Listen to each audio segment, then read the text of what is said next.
Bəli, Amerika Birləşmiş Ştatları Mərkəzi Kəşfiyyat İdarəsinin Çindən casuslar cəlb etmək istəyinə rəsmi Pekin sərt cavab verib. Çin Xarici İşlər Nazirliyinin rəsmisi Lin Jian Mərkəzi Kəşfiyyat İdarəsinin Çin ordusu sıralarından potensial casuslar cəlb etmək üçün video yayımlanmasına qarşı qətiyyətlə mübarizə aparacaqlarını deyib. Lin Jian bildirib ki, Çin xarici qüvvələrin sızma və təxribat fəaliyyətinə qarşı qətiyyətlə mübarizə aparmaq və milli suverenliyi, təhlükəsizliyi və inkişaf maraqlarını qətiyyətlə qorumaq üçün tədbirlər görəcək. O həmçinin əlavə edib ki, Çin əleyhinə qüvvələrin cəhdləri uğursuz olacaq.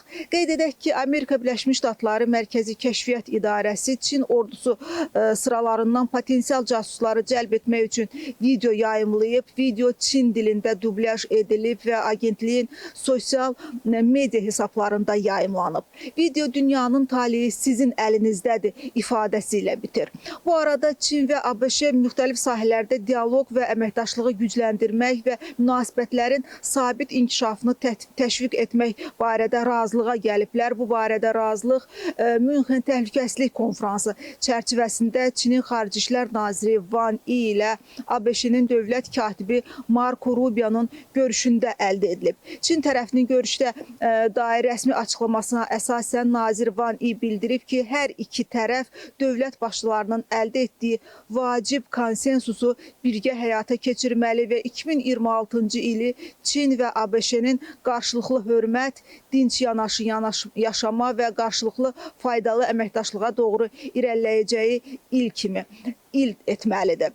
Dialoq qarşıdurmadan, əməkdaşlıq münaqişədən daha yaxşıdır deyə Wang Yi əlavə edib ki, hər iki tərəf bərabərlik, hörmət və qarşılıqlı fayda prinsiplərinə əməl etdiyi müddətcə bir-birinin narahatlıqlarını həll etməyin yollarını tapa və fikir ayrılıqlarını düzgün idarə edə biləcək. Wang Yi hər iki tərəfi Çin-ABŞ münasibətlərini sabit, sağlam və davamlı inkişaf yoluna yönəltmək üçün əməkdaşlıq siyasını da davamlı olaraq genişləndirmək və problemlərin siyasını azaltmaq üçün birgə səylər göstərməyə çağırıb.